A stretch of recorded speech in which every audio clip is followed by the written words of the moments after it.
Assalamualaikum warahmatullahi wabarakatuh. Waalaikumsalam warahmatullahi wabarakatuh. Kami dari kelompok 1 akan menjelaskan materi tentang sejarah perkembangan bahasa Indonesia. Anggota dari kelompok kami yaitu Febrianda, Regina, Tiara Devrianti, dan Muhammad Goza Al-Fatah. Selanjutnya saya akan menjelaskan tentang sejarah bahasa Indonesia. Bahasa Indonesia lahir pada tanggal 28 Oktober 1928. Pada saat itu, para pemuda dari berbagai pelosok Nusantara berkumpul dalam kerapatan pemuda dan berikrar. Yang pertama yaitu bertumpah darah yang satu, tanah Indonesia. Yang kedua, berbangsa yang satu, bangsa Indonesia. Dan yang ketiga, menjunjung bahasa persatuan bahasa Indonesia.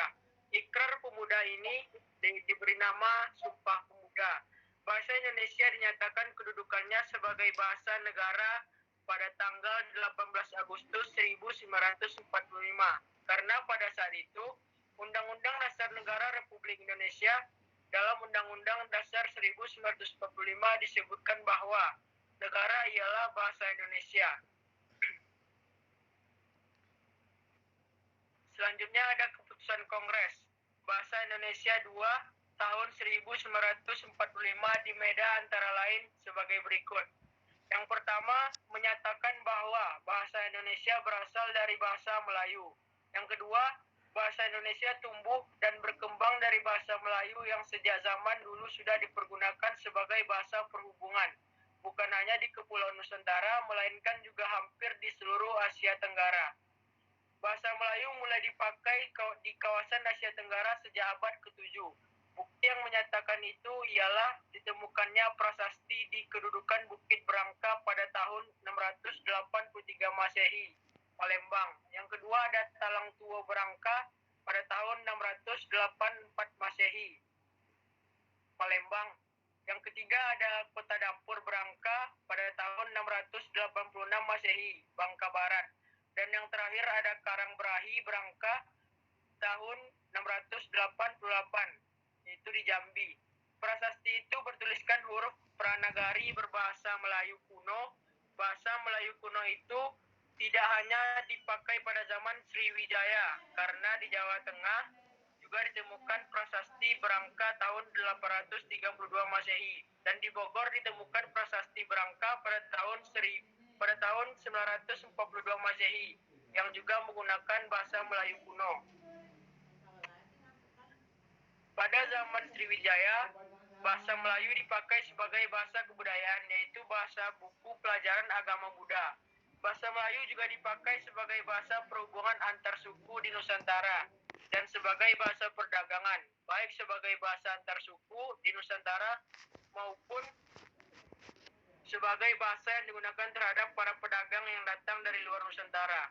Perkembangan dan pertumbuhan bahasa Melayu semakin jelas dari peninggalan kerajaan Islam, seperti pada penulisan batu nisan di Minye, Tujo, Aceh, dengan keterangan Islam 1380 Masehi.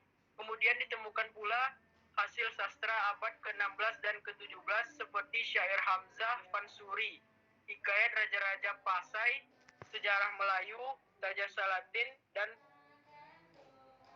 Bustanusalatin yang menggunakan bahasa Melayu. Bahasa Melayu yang dipakai di daerah di wilayah Nusantara dalam pertumbuhannya dipengaruhi oleh corak budaya daerah. Bahasa Melayu menyerap kosakata dari berbagai bahasa, terutama dari bahasa Sangsekerta, bahasa Persia, bahasa Arab, dan bahasa-bahasa Eropa. Pada akhirnya bahasa Melayu pun digegas menjadi bahasa persatuan bangsa Indonesia melalui Kongres Sumpah Pemuda pada tanggal 28 Oktober 1998. Lalu bahasa Indonesia dinyatakan kedudukannya sebagai bahasa negara pada tanggal 18 Agustus 1945. Dalam Undang-Undang Dasar 1945 disebutkan bahwa bahasa negara ialah bahasa Indonesia. Selanjutnya ada B, peran dan fungsi bahasa Indonesia yang akan dijelaskan oleh Saudari Regina. Hari nggak tuh? Baik, sekarang saya akan menjelaskan peran dan fungsi bahasa Indonesia. Peran dan fungsi bahasa Indonesia dan nasionalisme sangat berkaitan dan saling memegang peranan penting. Teori Jerman yang dianggap sebagai teori kuno tentang bangsa mengatakan bahwa suatu bangsa itu ditandai oleh persamaan keturunan, persamaan tempat, dan dilengkapi oleh persamaan bahasa dan kepercayaan. Jadi menurut teori ini antara bangsa dan bahasa itu terdapat hubungan yang saling menentukan, dalam arti adanya suatu bangsa itu karena adanya yang menandainya dan adanya bahasa karena adanya bangsa memakainya. Menurut Renan, bangsa itu adalah suatu lembaga sosial yang tumbuh sebagai akibat pengalaman sejarah berupa perjuangan dan penderitaan dari penjajah yang sama, yang lalu menimbulkan keinginan untuk tetap bersama pada masa-masa sekarang dan masa-masa yang akan datang. Bahasa adalah pengikat sosial paling kuat kalau kita hubungkan dengan kenyataan fungsi sosial budaya itu dalam masyarakat. Suatu bahasa di dalam masyarakat mempunyai 3 fungsi, yaitu 1. Sebagai alat komunikasi eksternal dalam kurung antar warga, 2. Sebagai alat komunikasi internal dalam kurung berpikir, 3. Sebagai pembentuk pandangan hidup. Tentang peranan bahasa nasional sebagai pembentuk bahasa kebangsaan dikemukakan oleh Gria bahwa dengan peranan bahasa sebagai alat pembentuk rasa kebangsaan, maka setiap bangsa berkeinginan untuk memiliki suatu bangsa sendiri karena memiliki suatu bahasa itu sama saja dengan memiliki suatu peradaban. Menyatakan antara kebangsaan atau nasional karakter itu identik dengan bahasa nasional. Tanpa hadirnya bahasa Indonesia, sulit dibayangkan dengan alat apakah bangsa Indonesia akan mempersulitkan seluruh kekuatan untuk melawan penjajah dan merebut kemerdekaan. Yunus dalam kurung 1969-40 menegaskan bahwa bangsa Indonesia adalah yang A. Bahasa yang digunakan dalam pergerakan kebangsaan untuk mencapai kemerdekaan Indonesia. B. Bahasa yang digunakan pada penerbitan-penerbitan yang bertujuan untuk mewujudkan cita-cita perjuangan kemerdekaan Indonesia, baik berupa bahasa pers maupun bahasa dalam karya sastra. Seminar politik bahasa nasional yang dilaksanakan oleh Pusat Pembinaan dan Pengembangan Bahasa pada bulan Februari 1975 dan kemudian dikukuhkan dalam Undang-Undang Nomor 24 Tahun 2009 menetapkan fungsi bahasa Indonesia dalam kedudukan sebagai bahasa nasional. Fungsi tersebut adalah sebagai berikut. 1. Sebagai lambang kebanggaan nasional. 2. Sebagai lambang identitas nasional. 3. Sebagai bahasa persatuan nasional dari masyarakat yang berbeda-beda. Bahasa daerah sebagai bahasa perhubungan antar bahasa dan antar budaya. Bahasa Indonesia sebagai bahasa nasional Republik Indonesia mempunyai fungsi yang khusus sesuai dengan kepentingan bahasa Indonesia, yaitu 1. Sebagai bahasa resmi. Maksudnya, bahasa Indonesia merupakan alat untuk menjalankan administrasi negara. Fungsi itu jelas tampak dalam surat menyurat resmi, peraturan-peraturan, undang-undang, pidato, dan pertemuan-pertemuan resmi. 2. Sebagai bahasa persatuan. Maksudnya bahasa Indonesia merupakan alat untuk mempersatukan berbagai suku di Indonesia. Indonesia terdiri dari berbagai macam suku yang masing-masing memiliki bahasa atau dialeknya sendiri. Maka dalam menginteraksikannya semua suku tersebut, bahasa Indonesia memainkan peranan yang penting. 3. Sebagai bahasa kebudayaan. Maksudnya bahasa dalam pembinaan kebudayaan nasional. Bahasa Indonesia berperan sebagai wadah penampung kebudayaan. Segala ilmu, pengetahuan, dan kebudayaan harus diajarkan dan diperdalam dengan menggunakan bahasa Indonesia sebagai alat pengantarnya. Selanjutnya, bagian C yaitu Sumpah Pemuda sebagai tolak ukur lahirnya bahasa Indonesia yang akan dijelaskan oleh saudara Gozal Fatah. Baiklah, saya akan melanjutkan. Sumpah Pemuda sebagai tolak ukur lahirnya bahasa Indonesia. Pada tahun 1928, bahasa Melayu mengalami perkembangan yang luar biasa. Pada tahun tersebut, para tokoh pemuda dari berbagai latar belakang suku dan kebudayaan membuat ikrar untuk menetapkan bahasa Indonesia sebagai bahasa persatuan Indonesia. Ikrar ini dicetus melalui Sumpah Pemuda. Ikrar Sumpah Pemuda dilakukan karena perjuangan rakyat yang telah dilakukan bertahun-tahun untuk kemerdekaan juga belum berhasil. Sebab utama gagalnya perjuangan mencapai kemerdekaan karena sifatnya masih kedaerahan. Egoisme suku dan daerah menjadi penghalang munculnya persatuan. Ikrar para pemuda itulah yang menjadi penyemangat muncul gerakan persatuan rakyat untuk mencapai kemerdekaan yang pada akhirnya membuahkan hasil berupa kemerdekaan Republik Indonesia pada 17 Agustus 1945. Satu hari setelah kemerdekaan Indonesia, tepatnya pada 18 Agustus 1945, bahwa Indonesia secara yuridis formal diakui sebagai bahasa resmi negara dan bahasa satu persatuan bangsa.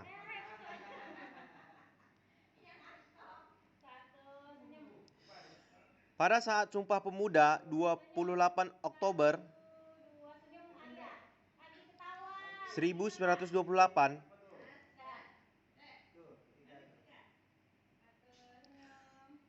usul agar bahasa Melayu diangkat sebagai bahasa nasional disampaikan oleh Muhammad Yamin, seorang politikus sastrawan dan ahli sejarah.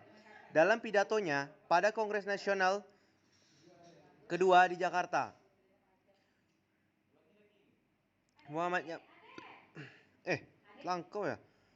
Seorang politikus Muhammad Yamin mengatakan jika mengacu pada masa depan bahasa-bahasa yang ada di Indonesia dan kesustraannya, hanya ada dua bahasa yang bisa diharapkan menjadi bahasa persatuan, yaitu bahasa Jawa dan Melayu. Tapi dari dua bahasa itu, bahasa Melayulah yang lambat laun akan menjadi bahasa pergaulan atau bahasa persatuan. Peristiwa Sumpah Pemuda 1928 ini dianggap sebagai awal lahirnya bahasa Indonesia yang sebenarnya. Karena sejak itu, bahasa Indonesia menjadi media dan sebagai simbol kemerdekaan bangsa. Tidak bisa dimungkiri bahwa cita-cita kemerdekaan mulai mengkristal dan menunjukkan kenyataannya sejak Sumpah Pemuda 1928. Mulai saat ini, bahasa Indonesia tidak hanya menjadi media kesatuan dan politik, melainkan juga menjadi bahasa pengantar dalam bidang sastra. Bahasa Indonesia dengan perlahan-lahan tetapi pasti berkembang dan tumbuh terus. Pada waktu akhir-akhir ini, perkembangannya ini menjadi demikian pesat sehingga bahasa ini telah menjelma menjadi bahasa modern yang kaya akan kosakata dan mantap dalam berstruktur. Selanjutnya yang D akan dijelaskan oleh Tiara. Silakan Tiara.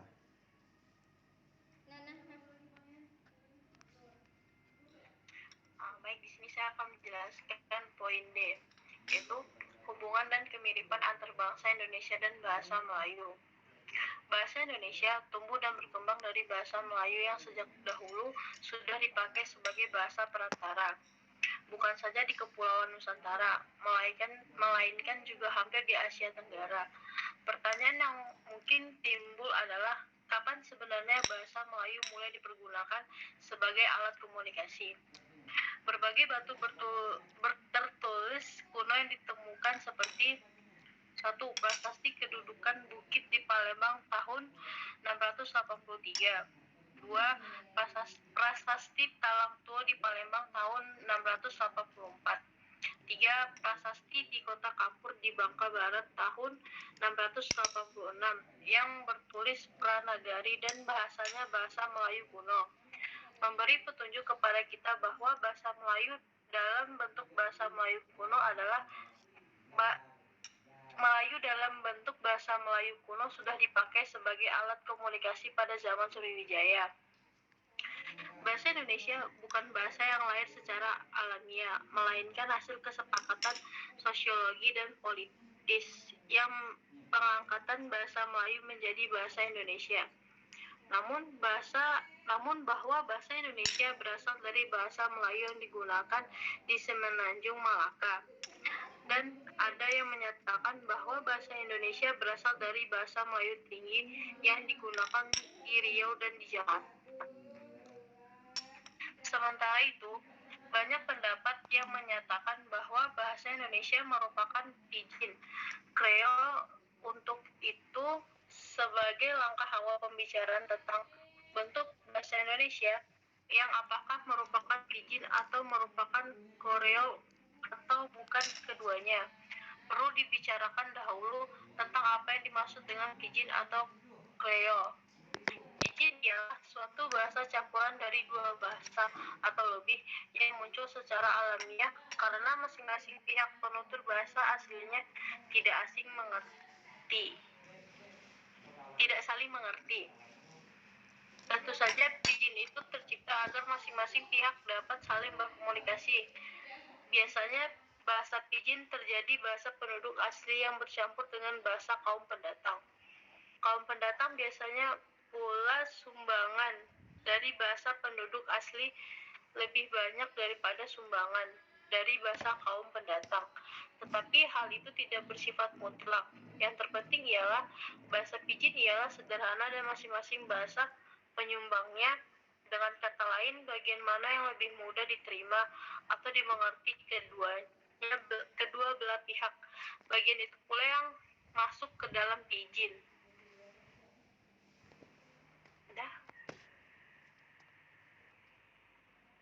Baiklah, selanjutnya ada kesimpulan, yaitu Sumpah Pemuda hasil Kongres Pemuda Indonesia tanggal 28 Oktober 1928 merupakan kristalisasi dari nasionalisme Indonesia. Bahasa Indonesia sebagai salah satu isi Sumpah Pemuda memegang peranan penting bagi nasionalisme Indonesia. Bahasa Indonesia yang berasal dari bahasa Melayu sebagai salah satu bahasa daerah yang ada di Nusantara ini. Kemudian berkembang menjadi bahasa perantara, terus menjadi bahasa nasional, dan akhirnya menjadi bahasa resmi negara. Dalam kedudukan sebagai bahasa nasional, bahasa Indonesia berfungsi sebagai yang pertama yaitu lambang kebanggaan nasional, yang kedua lambang identitas nasional, yang ketiga sebagai bahasa persatuan nasional dari berbagai masyarakat yang berbeda-beda bahasa dan budaya. Dalam kedudukan sebagai bahasa resmi, bahasa Indonesia berfungsi sebagai yang pertama bahasa resmi kenegaraan, yang kedua bahasa pengantar di lembaga pendidikan, dan yang ketiga perhubungan dalam pelaksanaan pembangunan dan pemerintahan tingkat nasional, dan yang terakhir bahasa pengantar dalam pengembangan ilmu pengetahuan dan teknologi modern. Baiklah, sekian presentasi dari kelompok kami. Jika ada kesalahan, mohon dimaafkan. Saya akhiri dengan wassalamualaikum warahmatullahi wabarakatuh. Waalaikumsalam warahmatullahi wabarakatuh.